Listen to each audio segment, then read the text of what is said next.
National Weather Service in Indianapolis has issued a severe thunderstorm warning for northwestern Tippecanoe County until 9:15 p.m. Eastern Daylight Time.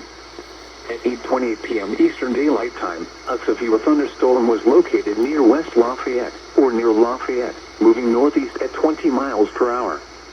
Expected hazards include 60 miles per hour wind gusts. This is a radar-indicated threat.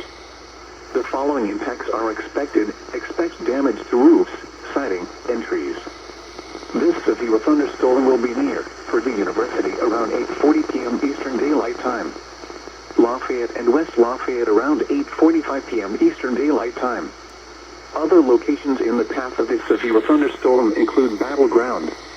This includes Interstate 65 between mile markers 174 and 184. For your protection, move to an interior room on the lowest floor of a building. Repeating, a severe thunderstorm warning has been issued until 9:15 p.m. Eastern Daylight Time for the following county: Tippecanoe, Indiana.